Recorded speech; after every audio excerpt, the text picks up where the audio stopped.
Hi, this is Ted Goldsboro with Living History. Today we're continuing our interview with Jerry Francis, President of the Lower Merion Historical Society. We're talking about this Historical Society's involvement in the renovation of the Cynwyd train station in Bala Cynwyd. Jerry, I changed our plan a little bit, and I put this picture in because I thought the way the wood was cut and the colors and just the architectural detail was the interesting. articulation back there was a lot of handwork, so it's very nice. And once you get on the track side, look up there, what's going on. It's it's meant to be a very inviting, attractive station. Okay. A lot of handiwork went in. Thank you. Again, as we were working around the outside, we decided to go on the track side. And again, this is a picture of the beginning of the demolition of the old shelter shed, which again, for the view shed, we had to get rid of that. It had really served no purpose. Jerry, what is a shelter shed? It's an area where people would stand under to be out of the rain, et cetera. Okay. But a lot of it went underneath the bridge, so it really served no purpose. And we wanted it was being repurposed as a trailhead. We wanted that view shed a nice look. So this was done by SEPTA. They came in with their crews without any problems. And when that shelter shed was up, it made it darker? Yeah, right. Okay. The next thing was to connect the Cynwyd Heritage Trail to the Cynwyd Station. There was a Pennsylvania Community Transportation Initiative grant to put in the handicap ramps, et cetera, to connect the station to the Cynwyd Trail. Cynwyd Station's up here, the trail's down there, so it had to be a connection made. This I just threw in. I got a call one day, and they said they're starting to build the Cynwyd Heritage Trail. This is the day one they started to lay the asphalt for the trail. So this is the beginnings, the first picture of the Cynwyd Heritage Trail. And again, those of us who wanted both the trail and the station, this was an exciting day. Oh, wonderful. Also, around the other side was, again, the issue that the station sits in the holler.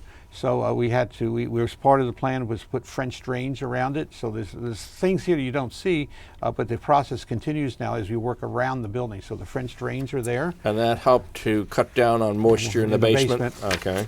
On the track side, there was a lot of water, and we found that most of the water after surveys was coming off the roof. So we, instead of putting a rain barrel in that people have in their homes, we had specially designed by North Street Design rain benches. So these are the downspouts. The water from the roof goes down to the downspouts collected in these big tanks. We now can drain. We can use that water to water the plantings around the station, and people actually sit on these benches as they wait for the train and everything. So they've been incorporated in. And then we finally, the big day came back on April 27th, 2014, was the dedication of the Cynwyd train station. So we had all the dignitaries there. As you see to the right is the plaque, which is now in the trailhead. And the idea was that phase of the project was completed, the revitalization of the train station. And this is just a picture of what it looked like when we had completed it from the track side. So again, it's the caretakers living up on the second floor. Next phase was what do we do with the first floor? So now we decided the Historical Society leased the station to a tenant, Sadie Francis, and she was put in there the Cynwyd Station Cafe and Tea Room. It's an 1890 train station, and it's an 1890 cafe. So there's leasehold improvements going on here too. So we left the first floor vanilla, just blank walls. This is where things go. And then it took Sadie another 6 months with contractors there to outfit her tea room. So it's really a multi-purpose area, and we'll go and talk about the waiting room, the trailhead, the tea room, things like that. It's all occupy the first floor. So people come in, there's things to do here. So the tea room opened March of 2014. This is a picture of the Victorian bar that's inside, and this is a picture of Sadie. And it's about 1/3. It's a Victorian tea house, not a coffee shop, and it's a lot of retail in there of handmade local items. Very nature oriented also. Again, the green building, she wants to promote handmade materials, things like that by local artists. Didn't she try to cut down on refuse, or what do you call it, trash? Yeah, it's very much of it is everything is recycled. So, it's just setting that we have the green building. This is a green type of business, et cetera. This is an interior of some of the, again, this is a lot of retail selling local items from people. Everything is again locally made. And she has the area is used for high tea, rented out for some parties, things like that. So it's really becoming part of the community center. Could you tell about the ice cream? Ice cream? Yeah, it's an ice cream parlor too. Just not seal test ice cream. Oh no, it's a handmade ice cream. It's a gelato. I know when she was looking for ice cream, she went around to different dairies with all natural, only things flavors that were in season. You only could get strawberry ice cream at a certain time. And I know she tried about, I guess, 3 or 4 different dairies until she found this one dairy out in Westchester that was really good. So it's all kinds of ice cream in there, local flavors. She has she has two vendors for the ice cream. One is regular, Victorian flavors, and also there's kosher for the Orthodox community. Mm-hmm. So there's a different supplier for that one. Mm-hmm. But again, again, everything in here. These shelves came from Philadelphia Salvage, from salvaged timbers from an old warehouse in Philadelphia. So she's trying to be very true that everything that comes in there is of the period. It's nothing new or nothing plastic. It's all of the era. Mm-hmm. This is just the opening day of the cafe. You can see it was there's all kinds of pastries. People come in.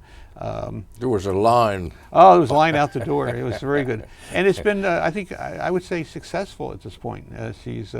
She keeps changing her menu because it's seasonal, and she does offer, light sandwiches and cheese platters. But it's basically a tea house. It's 17 different varieties of teas. So, do people who use the trail come in? Yes.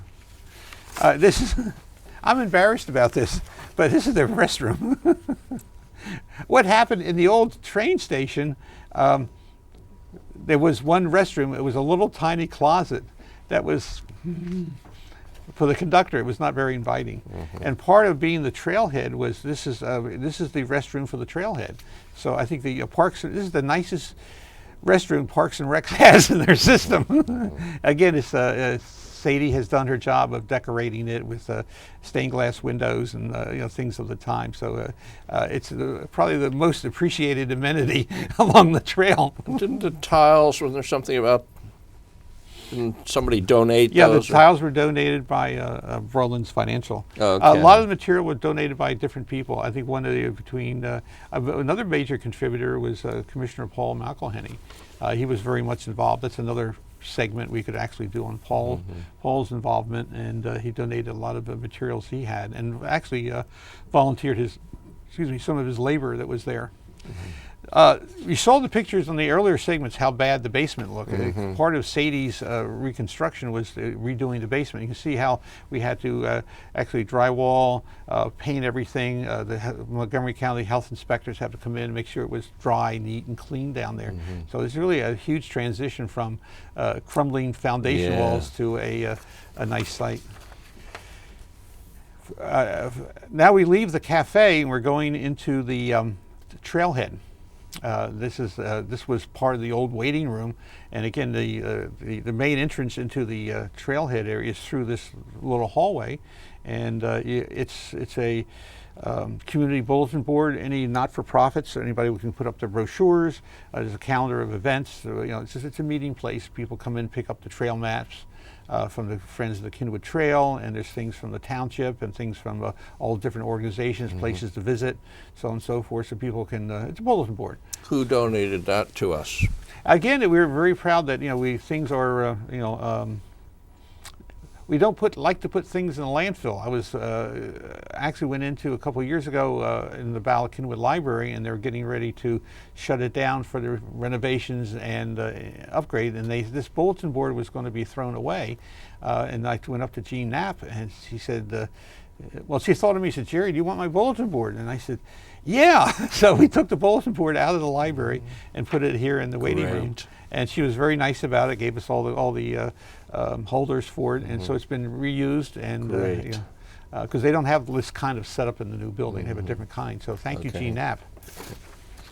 In the waiting room, we actually we wanted. I don't know if you've ever been to Crackle Barrel Restaurant. Yes. You can see a lot of things on the wall. So we did the Yes. same thing in the cafe, in the waiting room, in the trailhead. We took some of the archaeology that we had in the room and just put it back on display. There's things that add some railroad character to And the who building. is that person? That's Don Lawler, who volunteered. We got a lot of volunteers whose time he cut that old out of piece of plywood, the PRR logo, put all the mounted all these things. These are rail lifters, and it's all through the building. Here's another view of it.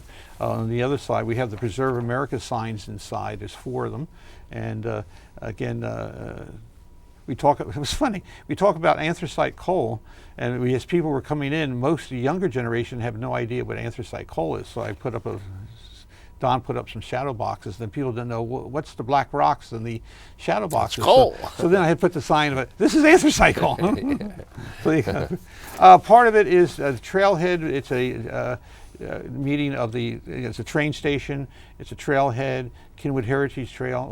The Historical Society also sponsors the Kinwood Station Park, which is next door, and we're starting to put installations in. This is the installation of the Turtle Island, which we can talk about some other time. But the idea so it's the station, the trail, the park, the station is all being unified into one area. Do we hope to get some Philadelphia and Columbia Railroad Yeah, stones? there's stuff going in there now. Other installations are going in. We're working with Lindsay Taylor to get the Pico service into the park to use it. This is a picture of the waiting room for SEPTA. With some more artifacts. Yeah, with more artifacts. Okay. And then we just have a series of, this is what it looks like on the outside when the open banner's out. It's still, it's a very handsome building, I think. And another picture that we have here. This is one I like only because it shows the train, people getting on and off the train. Mm-hmm. And so it's still an active train station. So it is something that was to be imploded Yes. to really coming out to be a community center. And thanks to the generosity of many people, you have to go into the trailhead and look at the brass plaque, and those people that really donated their time and labor and money and came together to make this a reality. Thank you very much for joining us today, Jerry, and telling us about the renovation of the Kinwood train station. This is Ted Goldsboro with Living History, and we've been with Jerry Francis, President of the Lower Merion Historical Society.